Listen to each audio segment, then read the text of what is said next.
ये तु धर्म्यामृतमिदम् यथोक्तं पर्युपासते श्रद्धधाना मत्परमाः भक्तास्तेतीव मे प्रियाः. This is the last verse which gives out the last two qualities of a bhakta. It says, those devotees are exceedingly dear to me, ativa me priyaha, who, full of Shraddha, faith, for me as the supreme goal, practice this immortal dharma as proclaimed. So this immortal dharma, Sanatana dharma, a collection of laws that are applicable to all human beings at all periods of time, is our most precious inheritance, heritage. Shraddha dhana, full of Shraddha. Shraddha, as we saw earlier, is defined by different people in different ways. Joe Goldsmith defines Shraddha as belief in a thing that you do not know until you come to know that which you believe in.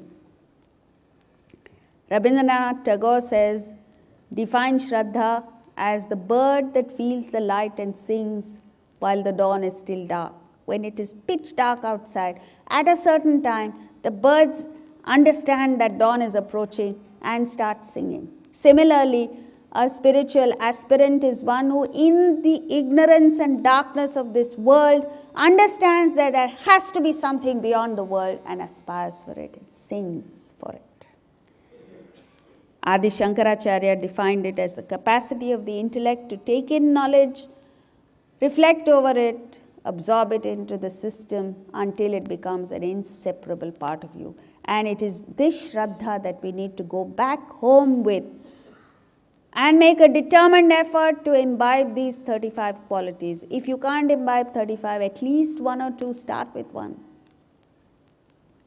And see what a difference it makes in your life and in the lives of your family members, in the lives of your colleagues, your countrymen. This ancient land of ours, this ancient country of ours is waiting for us to put in that little effort, to lift it and become a world leader.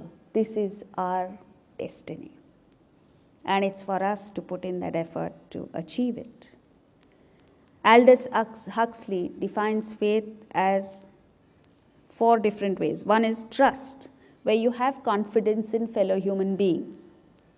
The second is faith in authority, like a patient has faith in a doctor, a client has faith in a lawyer, you have faith in a chartered accountant. Similarly, a layperson has faith in the rishis, the sages.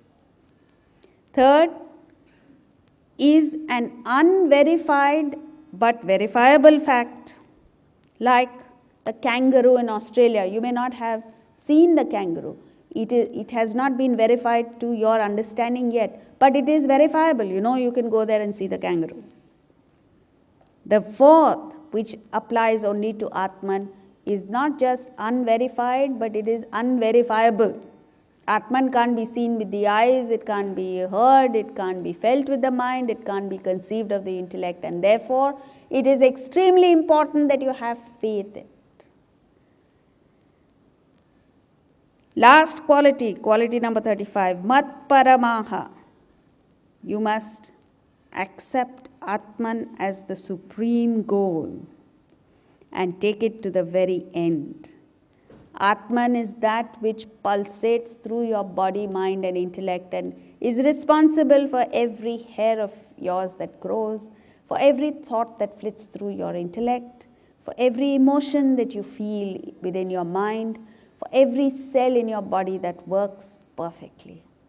How can you not feel the presence of Atman is the question that he's asking. And with these 35 wonderful qualities, we come to the end of chapter 12, but not to the end of our study of chapter 12. But before we proceed, the take-home points for today are, first thing that we discussed was Buddha and the fact that he was declared that I am awake. So our mission in life is to arise and awake, step out of our comfort zone and reach there. And the byproducts of that are success and happiness. From the qualities that we looked at, the most important were detachment. You need to detach in order to enjoy. You need to be equal to blame and praise. Mauni, silent to the happenings in the world. We're open, we're so interested in gossip. What happened in West Indies? What happened to Bob Woolmer? What happened to this one? What happened to that one? Silent to the happenings of the world. And the last is aniketa. Maintain a dispossessive attitude towards all your possessions, all your relationships. Don't get possessive. With this, we come to the end of chapter 12. Om Tat Sad Iti Srimad Bhagavad Gita Upanishatsu Brahma Vidyayam Yoga Shastre Shri Krishna Arjuna Samvade Bhakti Yogo Nama Dvadashodhyayaha.